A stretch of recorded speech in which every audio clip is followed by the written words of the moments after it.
Адам сені жақсы көру үшін 4 нәрсе істеңдер дейді. Бұл әйелдерге қатысты. Күйеулеріңіз жақсы көру үшін. Бұл күйеулерге қатысты. Әйелдерің сені жақсы көру үшін. Бұл бауырларға қатысты, бір-бірін жақсы көру үшін. Бұл достарға қатысты, бір-бірімен жақсы араласу үшін. 4 нәрсе істеңіздер. Біріншісі ашфу сәлам. Бір-бірлеріңе сәлем беріңіздер дейді. Үйге кіргенде де, еркек адамсың ғой, ассалаумағалейкум деп кірсеш, үйде адам болса да болмаса да. Дауыстап, жария айтып, сен үйдің хозяйыны, үйдің иесі, үйдің отағасы, анасы кірсе де, отанамыз кірсе де, ассалаумағалейкум деп дауыстап кірсең, үйде келін, қыз, балаң, барлығы дәрежесіне қарамай ма? Пайғамбарымыз алейхиссаламға біреу келіп, мен жәннетке барудың ең қысқа жолы маған үйрет дегенде, сәлем берді. Бұл адам таң қалып, сәлемде тұрған не бар? Қой, дұрыс түсінбеден шығар деп тағы келіп сұрағанда, тағы да сәлем берді. Қазақ айтады, сәлем түзелсе, әлем түзеледі. Бізді ортамызды бұзып атқан осы сәлем. Ана тойларда тос сөйлейтін тостарды көрсеңіз, бәрі не айтады? Ана кластастар бір-біріне, достар не айтады? Сәлеміміз дұрыс болсын дейді. Бәріміз айтады сол. А бірақ сөйтеді, ешқайсының сәлемдері дұрыс болмайды. Неге? Өйткені сәлем сен бірінші бер, мен бірінші бер. Сәлем адамның жүрегіне тәкаппарлық кірмеудің номер бірінші техникасы бұл сәлемді бірінші беру. Пайғамбарымыз Мұхаммад саллаллаху алейхи ва саллам бүкіл кішкентай балаларға ассаламу алейкум деп өзі бірінші сәлем берген. 61 жастағы адамның 5 жас, 6 жастағы балаға сәлем берген елестеп көріңізші, өзі қалай өзі? Біздің жүрегіміз жарылып кетер өзімізден.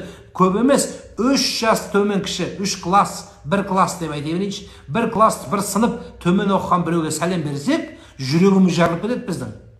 Өкпеміз жарылып, сәлем берерміз, бірақ өлтіріп қоямыз оны сол жерде. Не сәлем бермейсің, неге бүйтпейсің деп. Мынау иман мәселесімен болу керек бұл нәрсе. Ал енді қараңыз, мұсылман емес мемлекеттер бар.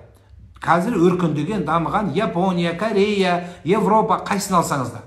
Сол мемлекеттердің тәрбие техникасында, Дейл Карнегиде болсын, немесе жаңағы Фрейдтің, психологтардың техникасында баламен сөйлесудің техника, оларда енді иман, дін жоқ қой. Сол үшін оларда психологиялық, мен маман ретінде айтып отырмын, психологияда баламен сөйлесу үшін баланы тұрған кезде сөйлескен әке бүйтіп отырып балаға бүйтіп қарайды. Бала үстінен бүйтіп қарап сөйлейді. Сонда баланың өзінің дәрежесі сезіліп, мен мынау сөзімді тыңдап отыр екен ғой, мынау мені кішкене төмен екеп жатырмын ғой деп балаға сөйтіп сөйлейді.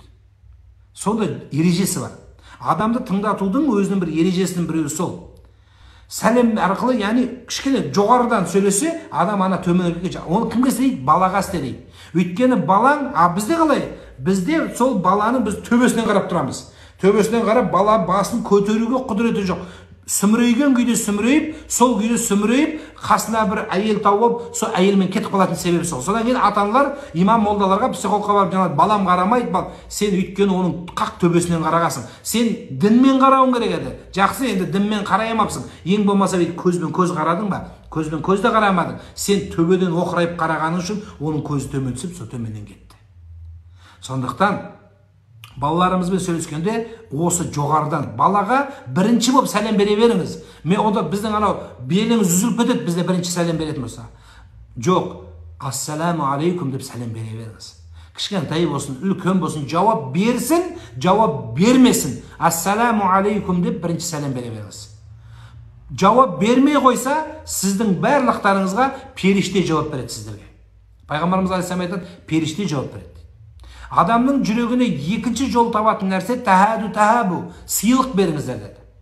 Бір-біріңізді сыйлық. Біз сыйлық береміз 8 март, жаңа тағаны Валентин күні, туған күні, өлген күні міне біздің беретіндеріміз. Жоқ, әшейінде себепсізден себепсіз, орыстар без повода дейді ғой, себепсізден себепсіз әйелдеріңізге гүл беріңіздер, жақсы сөз айтыңыздар, шоколад беріңіздер, семьяға, балаларыңызға сыйлық. Бізде күтіп отыратын бір күн болу керек, дата күн. Бұл дата дұрыс емес.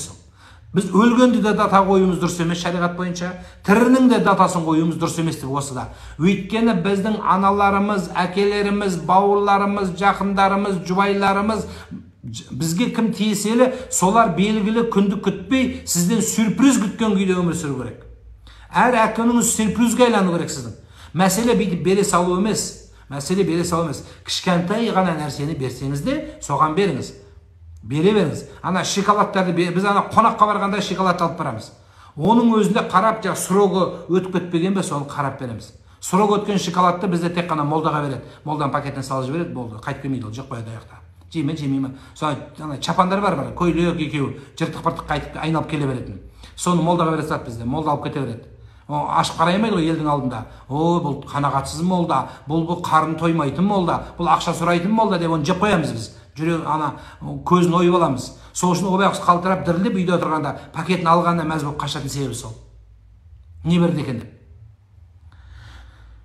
Тахабу. Үшіншісі жылы сөз. Жақсы сөз айту үйрену керек. Мына жақсы сөз дегенде мақтау емес. Біздікілер өтіріктен мақтай берсеңіз, мен өзім мақтай берсем, мен кербезден құлақ қаламын, артқа кресломен шалынып құлақ қаламын. Жоқ, комплимент дейді ғой. Бар нәрсені айт, бар нәрсені айт. Сөзің дұрыс, жақсы түсіндіре аласың. Мындайсың, мындайсың. Әйелің айт, бауырларың айт, туыстарың айт, атанаң айт, ерің айт. Осы комплимент бізде жоқ. Біз комплиментіз, бізде мынау мысқылдау, орысша прикол дейді, бізде мысқылдау бар. Көйлек киіп алсаң, семіріп кеткенсің ба, арықтап кеткенсің ба, не түрің өзгеріп кеткен, не бір жаққа барайын деп жатсың ба, жоқ қызға қырындай деп жатсың ба. Бізде тиісу. Ағайындардың ішінде де оңбаған осындай қылықтар бар бізде. Біз басқа біреуге комплимент айтқанға мәзбіз, бастықтарға комплимент айтқанға мәзбіз. Өзіміздің жақынымыз, туысымыз, семенен төсегін бөліскен, семенен қанын бөліскен бауырыңа, семенен дүниеге келтірген атанаңа комплимент айту бізде ол өлімнен ары нәрсе ғой. Өлімнен ары нәрсе. Көп адамдарға, бәріңізге емес, көп адамдарға. Келесі төртінші нәрсе артынан дұға қылу. Бетіне қатырамыз. Саған ұзақ өмір берсін, оны ал емес, сыртынан айт. Ол жоқ кезде Аллаға айтсаң, Алла оның жүрегіне жалалық салады да, сені көрген кезде, ана біздікілер сені көргенде саған еледі. Біздікілер ойлайды, еңкейіп сәлем берсем мені жақсы көреді деп ойлайды. Бетін сүйсем жақсы көреді деп ойлайды. Жоқ, сені жек көрген үстін жек көреді ол. Ұнатпайды сені. Неге? Сүйгенде сені микроб алып келесің, коронавирус алып келеді деп есептейді. Не үшін бізде? Сол үшін сыртынан дұға қылуды үйренейік. Адамның сыртынан, я Алла, соған ұзақ өмір бер. Өзің жақсы көрген нәрсені басқаға тіледі. Біздің осы төрт нәрсе оқығандарымыздың өзінде жетпейді. Такаппарланып, мен 11 жыл Сирияда оқыдым, ана 17 жыл Египетте оқыдым, әлі саусағын үшін беріп, кербезденіп қалатындар бар.